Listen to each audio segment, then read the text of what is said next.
Почитувани, вие сте со уште едно ново издание на Отворено студио. Како што ви најавивме во почетокот на изборната кампања, во секој Отворено студио ќе имаме гостин од политичките партии кои ќе учествуваат на предстојните парламентарни избори на 11 декември, односно во недела. Наш и ваш денешен гостин е господинот Владимир Пешевски, вице-премиер во владата и член на извршниот комитет на владеачката ВМРО-ДПМН. Господине Пешевски, добро ни дојдовте во Отвореното студио на телеканал АЕД. Благодарам на поканата, задоволство ми е што сум повторно ваш гостин. Така. Господине Пешевски, ВМРО-ДПМН изминатите 10 години особено беше фокусиран на развојот на економијата, привлекување на странски инвестиции, а со тоа отварање и на нови работни места. Постигнати се добри резултати, а со новата програма ветувате дека ќе се продолжи во таа насока. Кои се предвидувањата наведени во програмата врзани за економскиот раст на Република Македонија? Благодарам на прашањето. Значи, оно што е можеби суштински најважно за граѓаните на Република Македонија и за овие избори е како секој од партиите предвидува и што планира да направи со цел да се подобри нивниот животен стандард. Животниот стандард се подигнува на два начини: со намалување на невработеноста, така да оние кои што немаат можности да остварат приходи ќе почнат да заработуваат средства, а оние што веќе работат да имаат поголеми плати.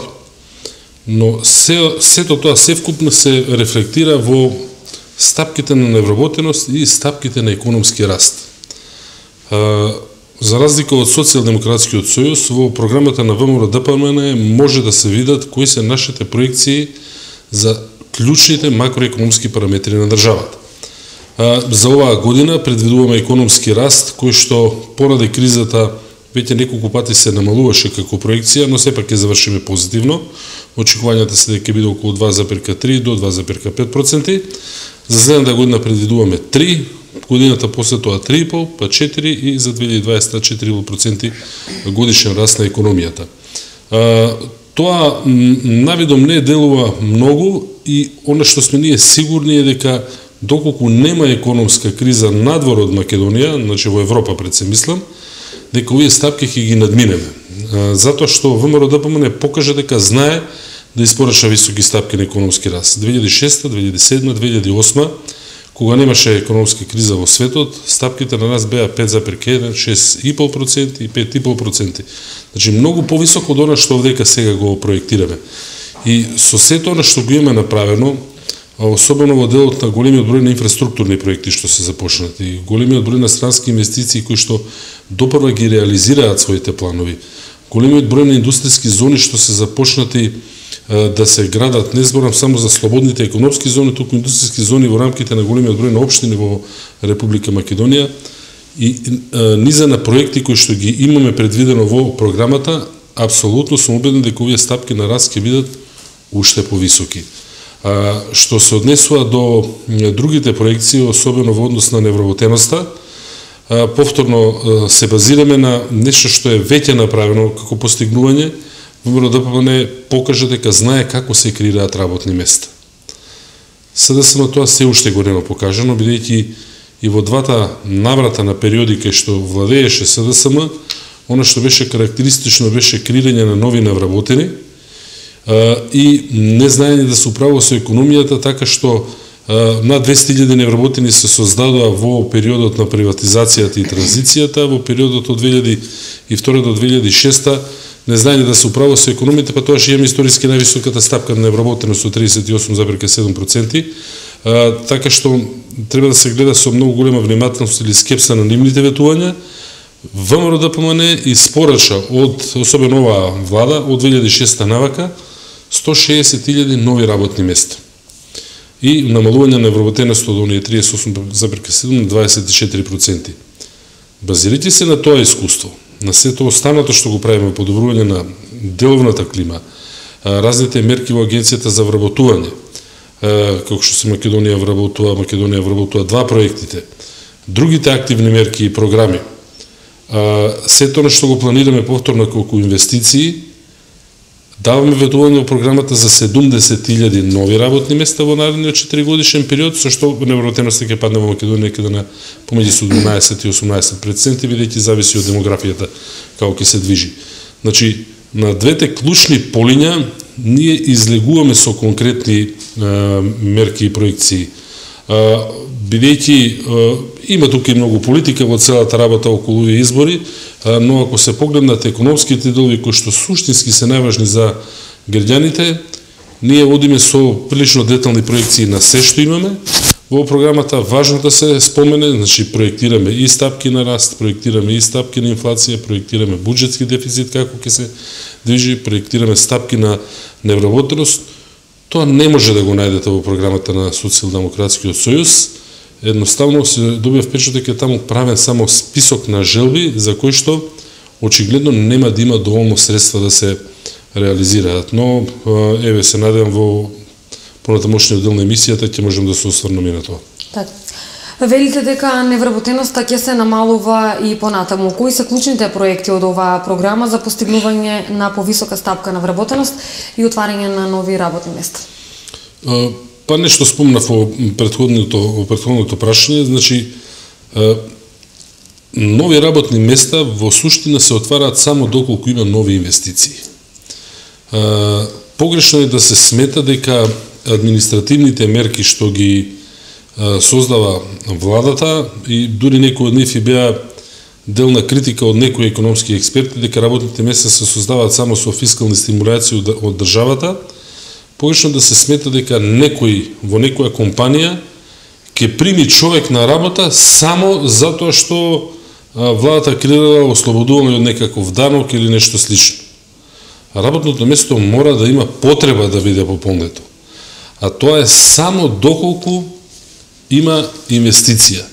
Секоја компанија кога инвестира дополнителни средства, ја проширува својата дејност, се создаваат нови работни места. Не постои друг начин да создадете одржливи работни места. И таму е фокусот и на сето она што го правиме. Има голем број на проекти во програмата што се насочени во подобрување на бизнис климата, со цел да компаниите им се создадат услови за отварање на нови работни места. Има многу проекти што се во делот на подобрување на инфраструктурата, што ќе биде многу важно за градежниот сектор. Градежниот сектор и понатаму планираме во следниот период да биде една од ударните индустријски гранки во Република Македонија. Таа во изминатите години навистина трпеше редовно двостепени во проценти стапки на раст и се разбира она што до сега го даваше резултат.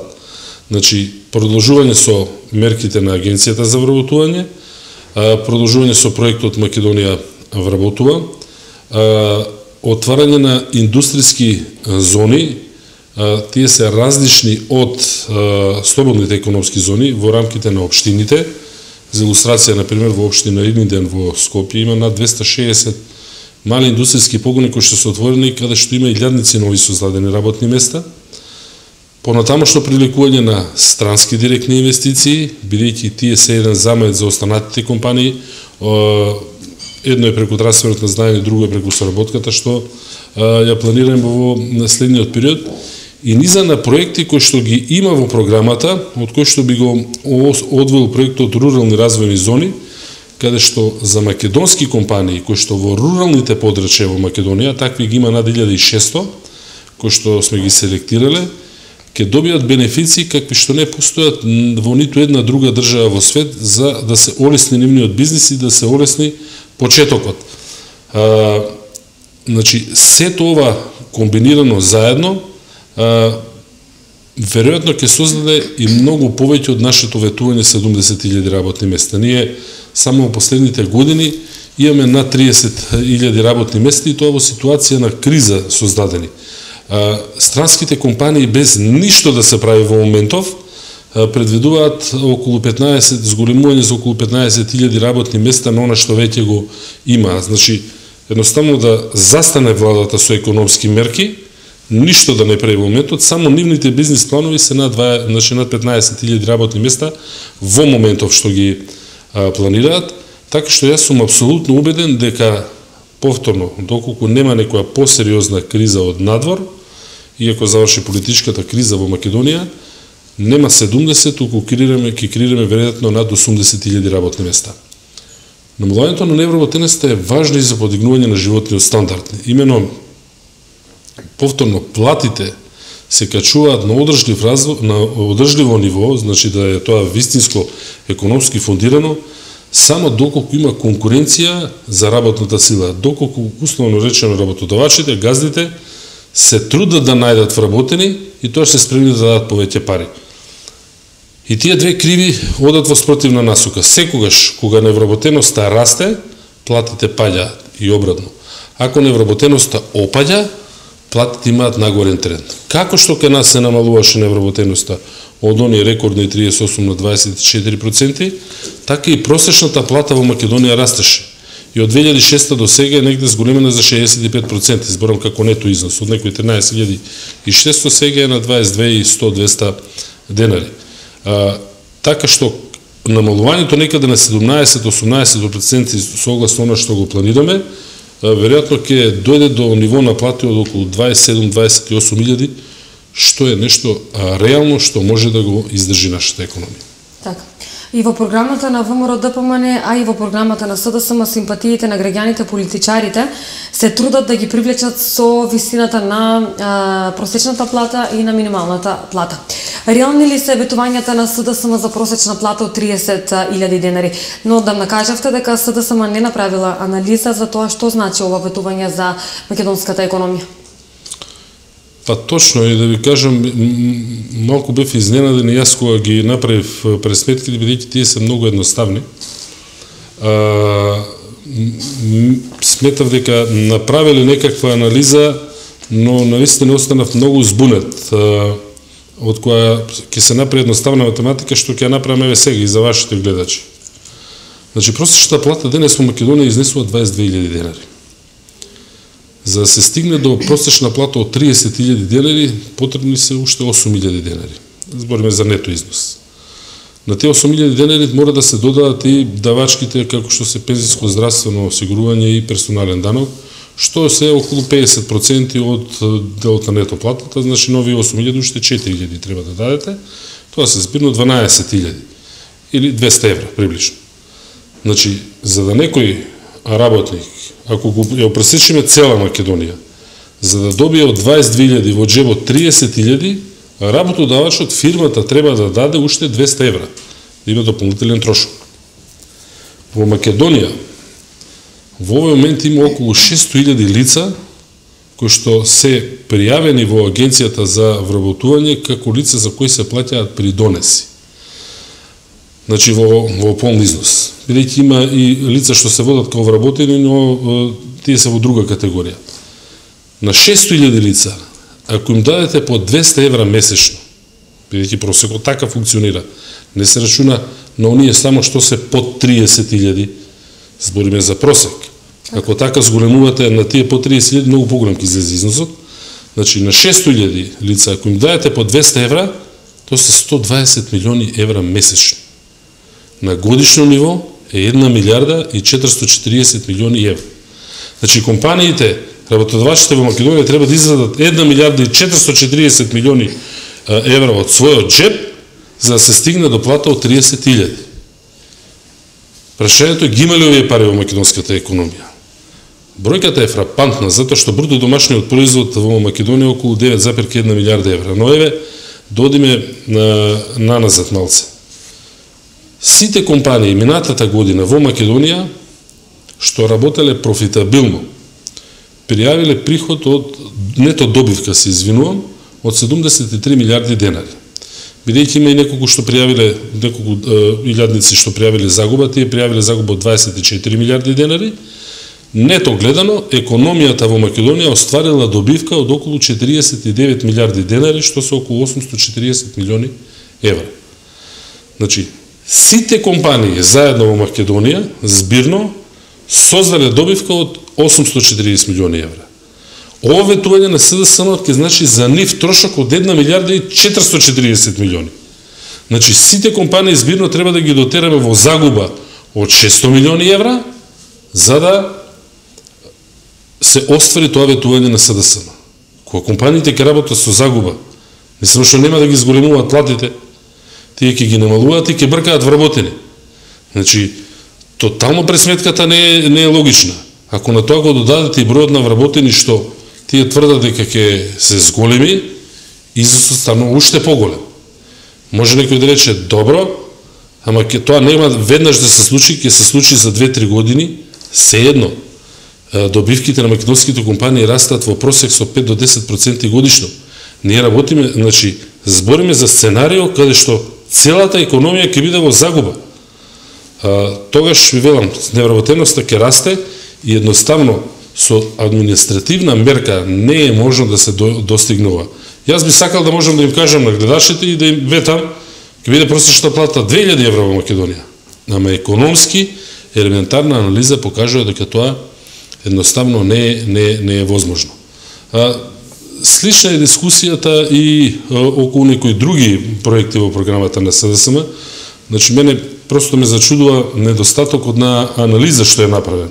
Значи, едно од нивните тврдења е дека, велат, на секој ќе му вратиме 15% од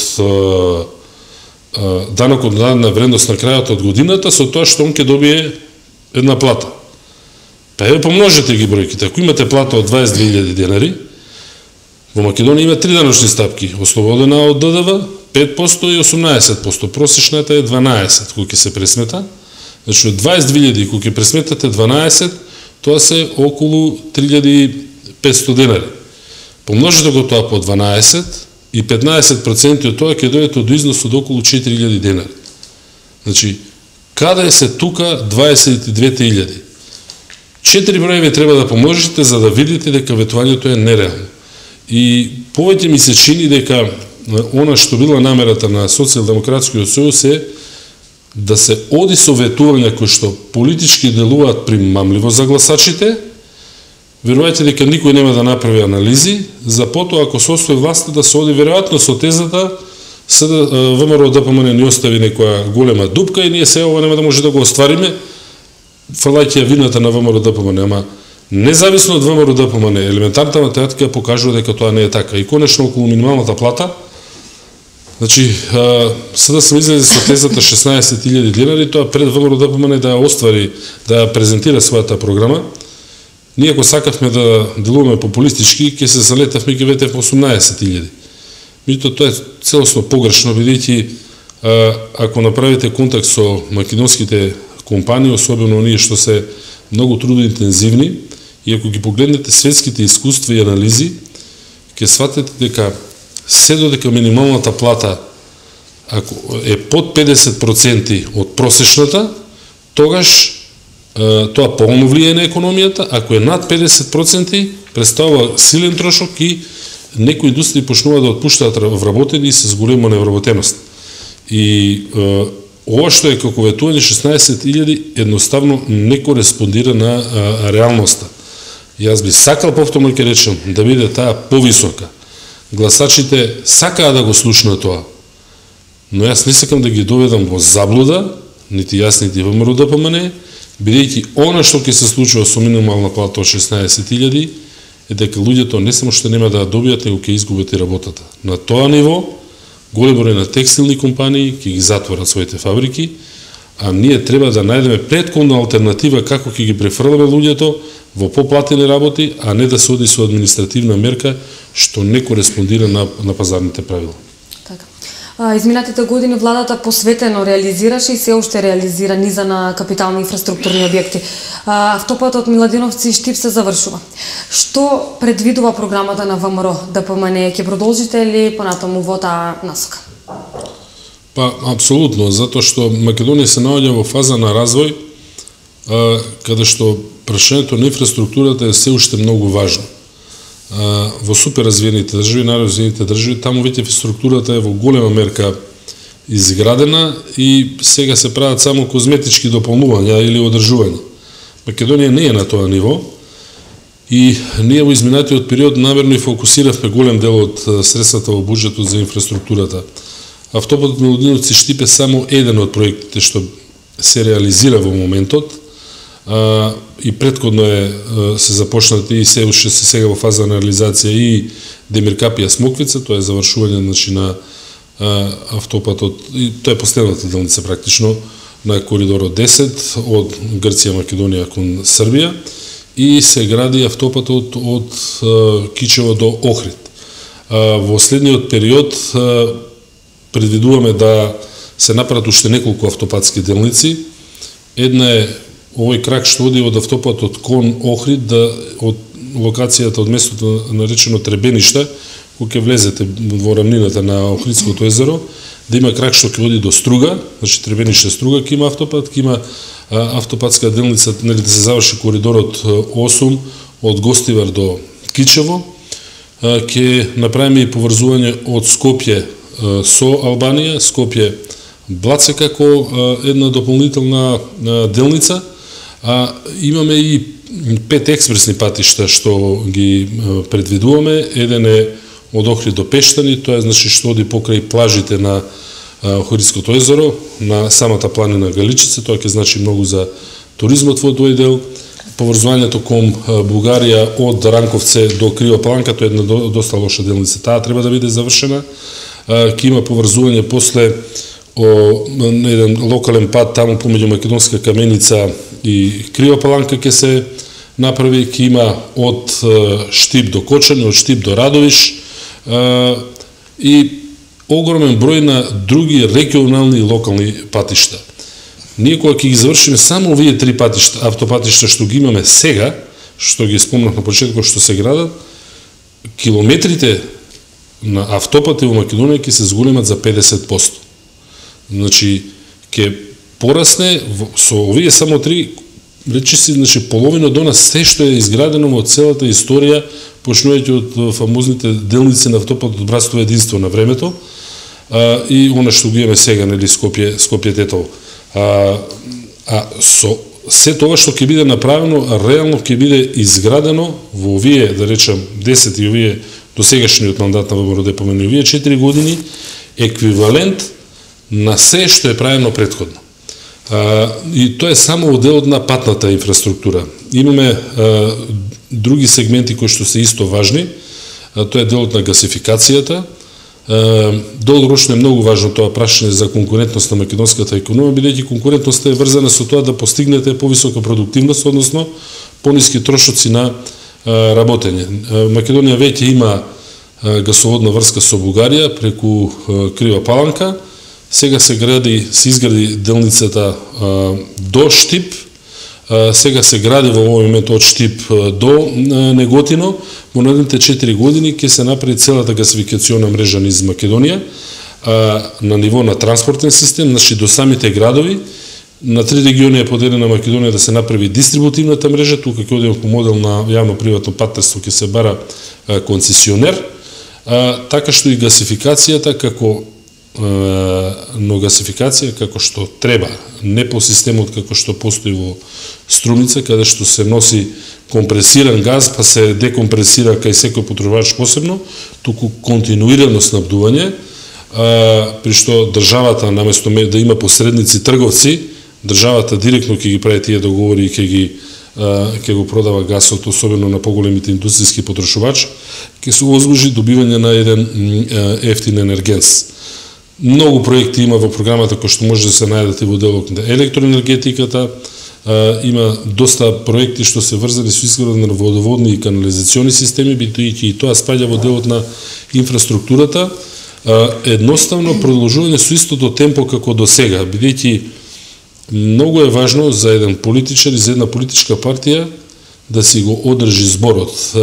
Едноставно низ годините се изгради порано, барем имаше имидж за политичарите како луѓе кои што многу ветуваат, а малку исполнуваат. Ние се обидовме, мислам да го успеавме како политичка партија, да кажеме и да направиме една перцепција што е базирана на реални ветувања и остварувања кои што ги надминуваат ветувањата. Значи, ветуваме реално, а исполнуваме малку повеќе од тоа, некој пат им многу повеќе, бидејќи сакаме да си го задржиме зборот. Така. Низа на проекти и за земјоделците се наведени во оваа програма. Велите дека не бегате од тоа да ве нарекуваат земјоделска влада. Што би можеле да очекуваат земјоделците од новата влада која би ја предводила ВМРО ДПМН? Стратегијата за секторот земјоделие треба да биде дозаокружена. Значи, во изминатите години ние направивме неколку работи. Значи, едно е основното што се даде земјата на земјоделците, за разлика од претходниот мандат, кога Социјалдемократскиот сојуз на само 411 земјоделци, веројатно не биле земјоделци, туку бизнисмени помотни, блиски до партијата, им има поделено околу 100.000 хектари земјиште кои што тие се уште го има, бидејќи се работи за долгорочни договори за закуп. Ние направивме близу 9.000 договори, но имавме на располагање околу 65.000 хектари земјиште, но она што имаше се даде на земјоделците. Второ беше програмата на субвенционирање, која што беше важна како социјална компонента. Многу од земјоделците беа луѓе кои што го има изгубено дигнитетот и шансата да остварат пристоен живот. Едноставно, поимот земјоделец подразбираше дека е некој сиромашен, кој што се бори да преживее без некоја перспектива. А понатаму, се обидовме со субвенциите да им помогнеме приходите да им се зголемат, значи на социјална димензија, да се стабилизира како сектор. Ги отпочнавме програмите за давање на земјоделска механизација. Дел директно од буџетот, дел преку акредитирање на Македонија за користење на ИПАР средствата од Европската Унија, каде што половина од износот е во форма на грант кон земјоделецот.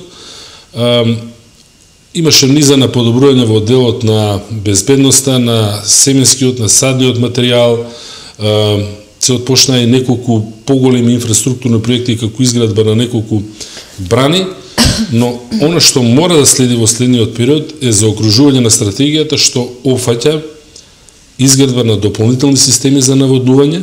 За таа цел го формиравме АД водостопанство, кој има буџет од околу во програмата од околу 120 милиони евра за изградба на нови мали системи на брани и на системи за наводнување, значи канали за одржување и проширување на постоечката каналска мрежа, за да некаде околу 25.000 хектари се наводнуваат на крајот, дополнително на крајот од овој 4-годишен период што следи, што значи да остана уште многу да се доинвестира, бидејќи навистина најдобриот начин да помогнете на земјоделците да му донесете вода. Ќе обезбедиме дополнителни услуги за земјоделците во делот на советодавните услуги. Секој земјоделец ќе си има матичен советник по теркот на матичен лекар што го има секој граѓанин во Република Македонија да му помага со совети. Дел од субвенциите ќе ги врземе, морам да бидам искрен, постепено со користење на современи агротехнички мерки, квалитетни семенски материјали со цел да се зголемат приносите, да се зголемат стандардите. И она што е можеби најважно, имаме неколку проекти за да се стабилизира пласманот на земјоделските производи. Повторно, ние сме заговорници на слободниот пазар, на слободната економија. Системот за гарантирани цени што го промовира СДСМ е систем кој што постоеше во социјализмот, постоеше и во социјалистичките држави тогаш и секаде пропадна како неодржлив. Ние ќе влијаеме на тоа да се зголеми драматично конкуренцијата меѓу откупувачите. Покрај постоечкиот проект за отварање откупно-дистрибутивни центри на секаде низ Македонија, како локации ќе бидат понудени од страна на државата под исклучително полни услови, тука е проектот за агроберзата што ќе биде некаде во близината помеѓу Демиркапија и Неготино, каде што на едно место ќе има огромен број на откупувачи, системи на згради, значи неколку згради ќе има каде што ќе може да се сортира, да се калибрира, да се пакува опрема, производ, да се нуди на огромен број на трговци, значи да се избегне оној посредник измеѓу кој што ја остварува главната заработка, а доколку цената во тој момент не е добра, тоа ќе има и многу системи на хладњачи кај што ќе може да се чува робата за неколку дена додека не се понуди повторно за повисока цена. Мислиме дека со ова значително ќе се подобри пласманот на земјоделските производи, се разбира ќе ги подобруваме и законите по теркот на како што е регулирана индустријата за тутун, но ќе побараме од откупувачите постепено да имаат соодветни гаранции, дека имаат средства за да ги исплатат земјоделците за она што ќе го откупуваат. Така да, севкумно кога се загружи целокупниот систем, очекувам и во земјоделството и во преработката на земјоделски производи, тука исто има низа на проекти, да имаме еден од најголемите растови во како посебна индустријска гранка. Така. Уште само еден ден до молкот, а 3 до гласањето. Колку сте задоволни од кампањата и представувањето на политичарите на терен и што би им порачале на граѓаните, зошто токму ВМРО ДПМН треба да е нивниот избор, од што се разликуваат од другите партии? Па од кампањата сум задоволен, искрено се уште не е целосно завршено, остануват уште еден ден, иако имаше најави дека таа ќе биде многу по-остра, да кажем, или попрелјава, да бидам директен, сепак тоа не се случи, што е добар знак за Република Македонија. Се надевам дека така ќе остане и покрај тоа што имаше одредена остра реторика, што е и нормална за кампањите, сепак мислам дека одредени црвени линии не се надминаа, што покажува една зрелост на Македонија, или вака домаќински решено дека ќе не биде. Но изборите не се вообичаени, тоа мора да се каже. Овие избори се разликуваат од сите избори до сега, бидејќи се работи за сериозна политичка криза во која што има сериозен надворешен елемент мешано, и ако како држава, како граѓани дозволиме да еднаш се испромовира концептот на доаѓање на власт преку политичка криза, тогаш тоа е една водилка за сите политички партии во иднина да не прават реални програми и реални ветувања, туку да се бават со креирање на политички кризи, што мислам дека долгорочно ќе втурне земјата во една посериозна нестабилност. И граѓаните за тоа е многу важно да кажат не на ваквите сценарии. Што се однесува до тоа што го прави ВМРО ДПМН поразличен од останатите и зошто граѓаните треба да гласаат за ВМРО ДПМН, би кажал да се фокусираат на клучниот збор во програмата на ВМРО ДПМН, а тоа е зборот реално. ВМРО ДПМН покажа дека знае и да испораша високи стапки на економски раст, и да креира голем број на вработени, да се справува со надворешни кризи. Имавме светската економска, европската должничка криза, имавме криза со мигрантите, имавме политичка криза во Македонија. Тоа не отргна од патеките на раст и на создавање на нова вредност. Направивме огромни подобрувања во инфраструктурата, огромни подобрувања во здравството, во социјалната заштита, во програмите за земјоделците, и она што го ветуваме за следниот период, сме покажале дека имаме и знаење и капацитет реално да го оствариме. Кај ниту една друга останата политичка опција овој елемент не постои. Има ветувања кои што се нереални, не е познат тимот кој што тоа ќе го реализира, луѓето кои што стојат позади тие ветувања немаат историја на однесување дека тие придонеле повеќе во делот на економскиот раст, едноставно голо политичко ветување со цел гласачите да се привлечат и да направат грешка. Но мислам дека народот е мудар, очекувам сепак да имаме мирни, фер избори, дека секоја од страните учесници во овој изборен процес ќе ги признае резултатите и подоцна ќе следи формирање на влада, и јас сум убеден дека ВМРО ДПМН ќе извојува победа, ќе биде во состојба да формира владата, и она што е програма на ВМРО ДПМН сега ќе стане основицата за тоа што е програма за работа на владата во следниот период. Ќе се вратиме на стапките повторно на уште повисок економски раст, нови работни места и подигнување на животниот стандард, и можеби најважно да се врати мирот во секојдневниот, внатрешниот мир во животот на граѓаните во секојдневието. Господине Пешевски, јас многу ви благодарам за одвоеното време и за гостувањето во нашето отворено студио на телеканал А1. Благодарам уште еднаш за вашата покана и поздрав до вашите гледачи. Почитувани гледачи, ова беше уште едно издание на отворено студио. Вие останете со програмата на телеканал А1. Од мене пријатно.